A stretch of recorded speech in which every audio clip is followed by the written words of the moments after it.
Monsieur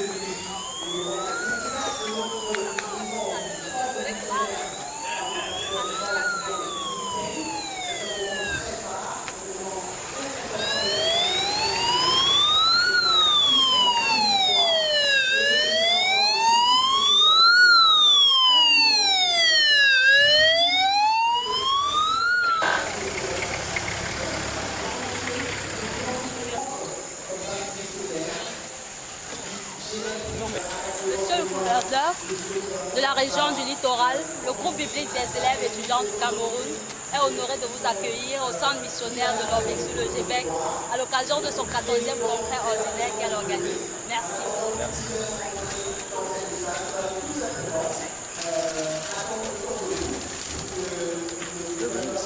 Salut mon frère.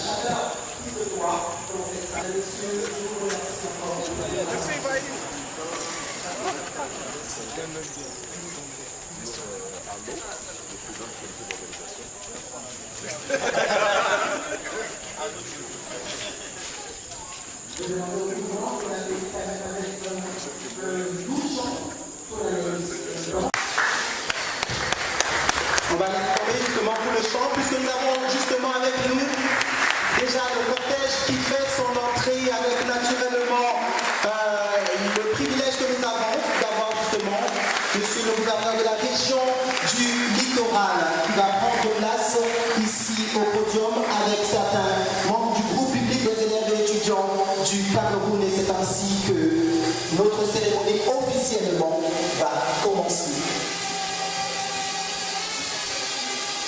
Nous allons... C'est vrai que nous allons nous asseoir, nous allons juste encore, nous devons exécuter directement l'hymne national, mais je voudrais recadrer tout simplement cet événement et souhaiter également pour nous tous la bienvenue à son excellence monsieur le gouverneur de la région du littoral, qui fait solennellement son entrée dans cette salle qui est le centre missionnaire du Québec, l'Orbe-Sous, une maison, un centre, l'établissement qui a été longuement attendu par les génétistes de Douala et de tout le Cameroun et même de la diaspora. Nous profitons pour saluer la présence de tous ceux-là qui se sont déplacés partout dans le Cameroun et à l'étranger pour assister à ce 4e congrès du Québec. Nous voulons dès à présent prier son excellence monsieur le gouverneur et toute sa suite et naturellement vous, chers bien-aimés, à vous mettre sous vos pieds pour que nous puissions chanter ensemble l'hymne national. Entonné naturellement par le groupe Blanche. Merci. Chère patrie, terre chérie, trois chants. Chère patrie, terre chérie, tu es notre seul et vrai bonheur, notre joie et notre vie, toi l'amour et le grand honneur. Chère patrie, terre chérie, tu es notre seul et vrai bonheur, notre joie et notre vie, toi l'amour et le grand honneur. Merci, mesdames, messieurs, bienvenue. Alors, sans plus attendre, je veux inviter ici un de nos pères, un papa, qui a participé naturellement à plusieurs congrès et qui est là encore aujourd'hui. Je veux l'inviter, donner l'honneur comme cela à ce papa pour pouvoir davantage ouvrir avec la prière d'ouverture. Monsieur Emmanuel Chilchouan, s'il vous plaît, merci de venir pour la prière d'ouverture de cette cérémonie.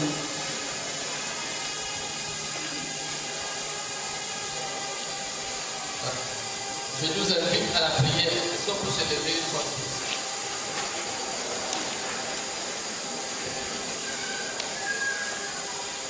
Notre Seigneur, notre Dieu, c'est un privilège immense. C'était une joie sans borne de te servir, de se tenir en face de toi, pour reconnaître que tu es Dieu dans nos vies, dans cette ville, dans notre pays. que malgré les soubresauts, Seigneur, tu restes Dieu. Et ton règne n'a point de fin. Merci pour ta grâce. Merci pour ton amour. Merci pour ta présence en ces lieux. Faisons cette cérémonie à ta grâce, afin que par ta volonté, au Dieu, que tu te déroutes donc et l'évite, et que la gloire te revienne. Non pas à nous, Seigneur, non pas à un homme, mais à ton nom donne la gloire, non pas seulement au public, mais au Cameroun, à notre nom puissant de Jésus. Amen. Because our next item on the program is the parade. In the morning we had during the conference, Dr. Ahoga was talking about knowing our culture, knowing where we come from. So the youth of the movement today have prepared a parade for us that's going to explore and present to us the cultural diversity and richness of Cameroon. So we call upon the cultural group to come and present the little bucket they have for us today. Please let's cheer them up, please.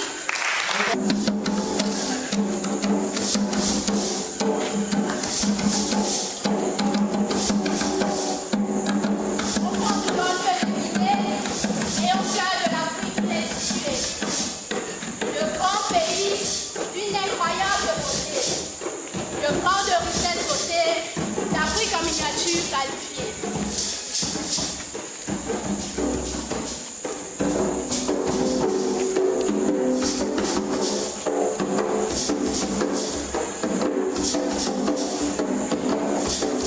Country with a unique history,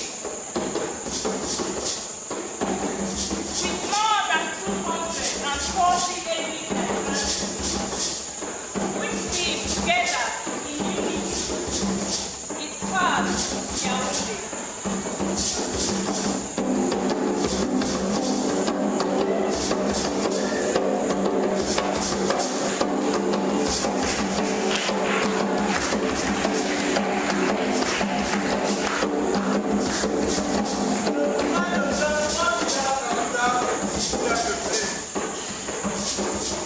Pays formé de 10 régions et de 4 grandes influences.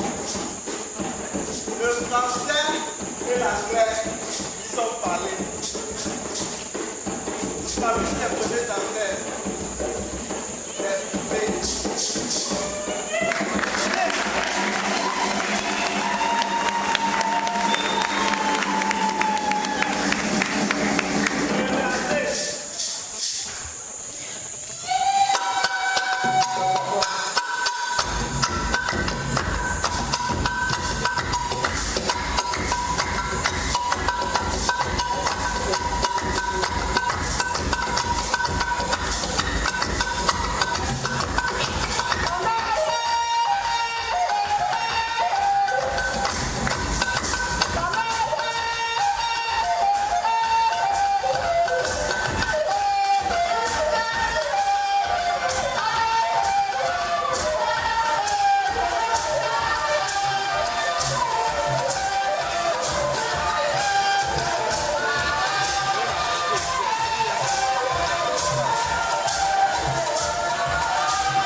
fier mon Cameroun.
Welcome to the Soundless of Cameroon.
n'est pas la peine naturellement de vous demander de faire un standing ovation pour la jeunesse du GBEC. Est-ce qu'on peut se lever tous ensemble et les acclamer très fort une fois encore? C'est la relève du groupe des élèves de Chico du Cameroun. Ils le méritent encore.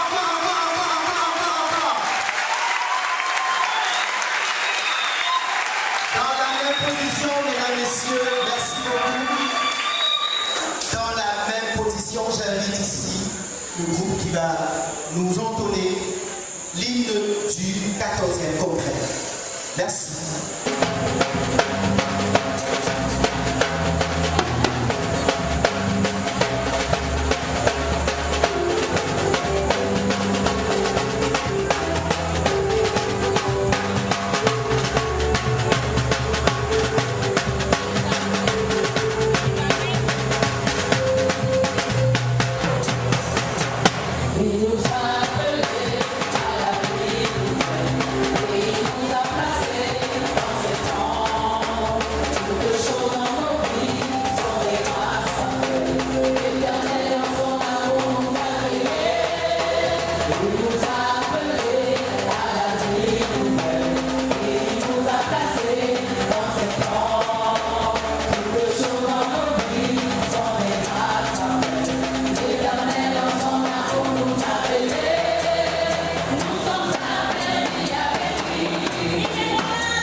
Distingués invités en haut rang, grade et prérogatives, mesdames et messieurs, chers frères et sœurs dans la communion avec le Seigneur Jésus-Christ, je dois dire qu'il m'est difficile de cacher mon émotion au moment de prendre la parole à l'ouverture de ce 4e congrès ordinaire du GBEC. Parce que le dernier congrès qui s'est tenu dans cette ville de Douala remonte à 30 ans exactement, c'était en 1988. J'étais alors étudiant en 4e année à l'université de Yaoundé et n'avais que quelques années de militantisme dans cette association. Et bien que je fusse à l'époque délégué au congrès en vertu de mon statut de responsable d'une cellule d'études bibliques, j'avais alors décliné l'offre de participer au congrès parce que j'estimais que c'était une convocation tellement solennelle et de si haute envergure que je m'estimais indigne de pouvoir y prendre part. C'était il y a 30 ans. Et nous voici aujourd'hui à nouveau à Douala, dans un congrès que le GBEC tient pour la première fois de son histoire dans ses propres infrastructures. Et ces infrastructures sont financées par les efforts endogènes du GBEC, avec la bénédiction de Dieu, bien sûr. Je crois qu'il y a là un signe et un témoignage de la maturité de notre mouvement qui, l'an prochain, fêtera ses 50 ans. Pour la petite histoire, un homme avait organisé une fête parce qu'il avait atteint un âge adulte.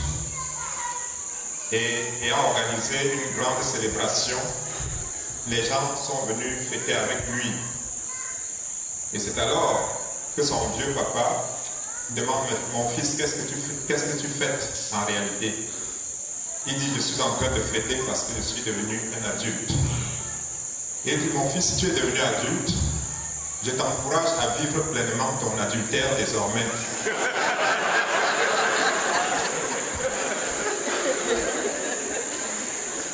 Je crois que vous vous rendez compte que nous, le français, ce n'est pas nos langues maternelles, n'est-ce pas?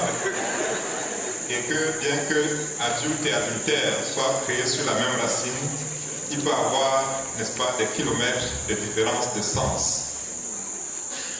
Donc, vous êtes que l'année prochaine, le GBEC aura 50 ans.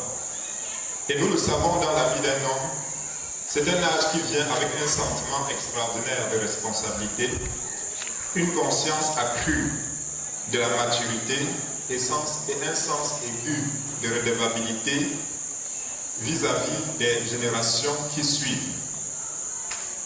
Et c'est sans doute ce sens de responsabilité qui pousse le GBEC à trouver comme thème à ce congrès: progresser avec Christ dans l'excellence. Et il est certainement question de repositionner ce mouvement dans la continuité d'une action prophétique dans la nation camerounaise et au-delà, à travers un travail de qualité auprès des élèves et des étudiants dans les lycées, collèges et universités. Mais il me semble que nous ne pouvons justement cerner les enjeux de ce thème sans plonger un regard dans l'histoire qui nous a conduits jusqu'ici.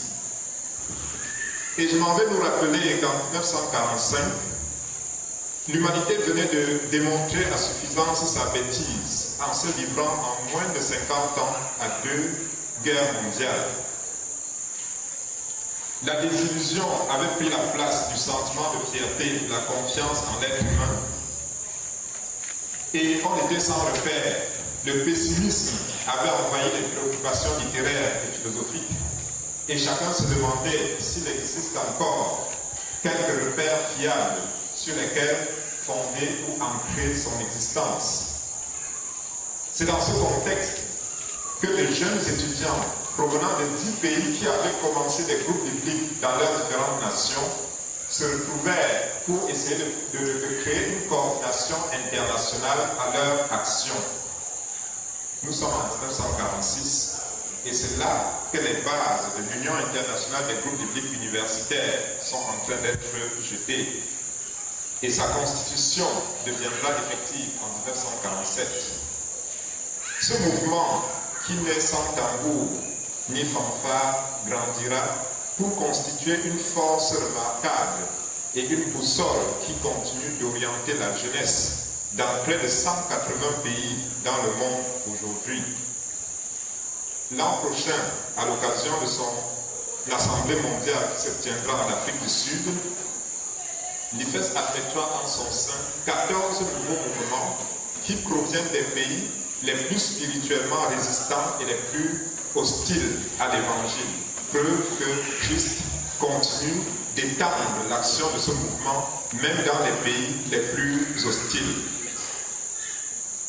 Et il faut dire que le mouvement, que le GBEC, qui se trouve dans la continuité de l'IFES, naît au moment où, pour la reconstruction de l'Europe qui avait été détruite par la guerre, un certain économiste avait mis sur pied ni support et autres. Et voici ce que le secrétaire de Gandhi a répondu. Il a dit, ce que Gandhi pense, ce que Gandhi ressent, ce qu'il dit et ce qu'il fait, c'est tout la même chose. Il n'a pas besoin de notes. Toi et moi, je continue de citer, toi et moi, nous pensons une chose, nous ressentons une autre, nous disons une troisième et nous faisons une quatrième. Ainsi, nous avons besoin de notes et de dossiers pour être cohérents. Y a-t-il un fossé entre ce que nous pensons, ce que nous ressentons et ce que nous disons et faisons? C'est là le test de l'intégrité. Et ce test de l'intégrité, chacun de nous doit le valider, doit le passer, si nous devons apporter une contribution à la société camerounaise. C'est cela, le test que chacun de nous doit passer sur le chemin de l'excellence avec Christ. Dans l'exemple de Gandhi, le GBCiste qui veut progresser avec Christ dans l'excellence doit être un homme chez qui on trouve une parfaite cohérence entre ce qu'il pense, ce qu'il ressent, ce qu'il fait et ce qu'il dit. Et de cette manière, chaque GBCiste pourra dire, comme l'apôtre Paul, soyez mes imitateurs comme je le suis moi-même de Christ. Au demeurant, chers frères et sœurs dans le Seigneur, il me semble que nous sommes à un moment important de l'histoire de notre mouvement, parce que 50 ans, c'est un âge respectable, et c'est un âge qui vient avec une responsabilité.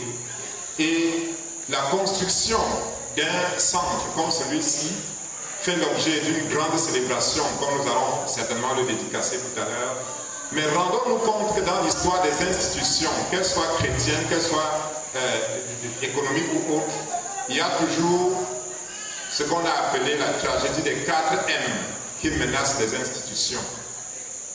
Le premier M étant en anglais ce qu'on appelle man, un homme qui commence quelque chose et qui est suivi dans son action par beaucoup d'autres et du coup se constitue derrière lui un mouvement. C'est le deuxième M déjà. Et le mouvement a beaucoup de vie et le mouvement produit beaucoup de choses. Et très tôt, on grandit et on devient tellement grand qu'on commence à penser, à structurer, à organiser et tout pour que ça ne débouche pas sur le désordre. Et le mouvement, généralement, à ce moment, se transforme en un ministère. Nous sommes déjà au 3e M. Et lorsqu'on est au ministère et qu'on a déjà des structures et des manières organisées de faire, il faut faire attention parce que bientôt la bureaucratie va s'instaurer. Parce que bientôt la gestion des structures et du quotidien risque de prendre le pas sur le but pour lequel on existe. Et lorsque la bureaucratie prend le pas sur la vision, alors on cesse d'être un ministère pour devenir un monument. Et c'est le 4e M. Et le monument n'est bon que pour être observé, pour être décrit pour sa beauté. Je vis en Europe, je vois beaucoup de monuments. Mais on ne parle d'eux qu'au passé. Nous voulons parler du GBEC au passé, au présent et au futur.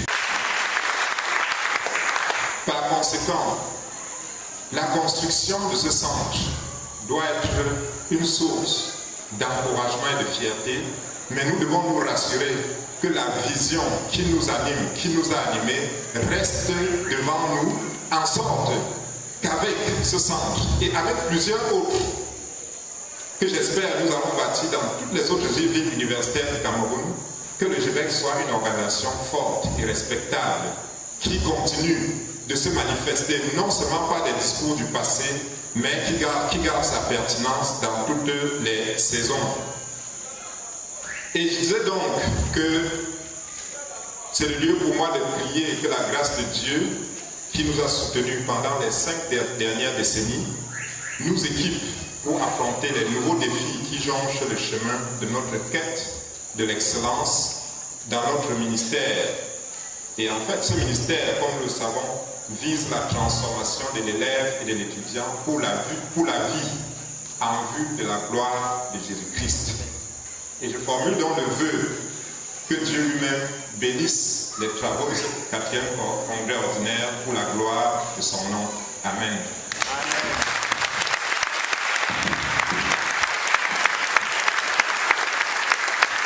Thank you very much.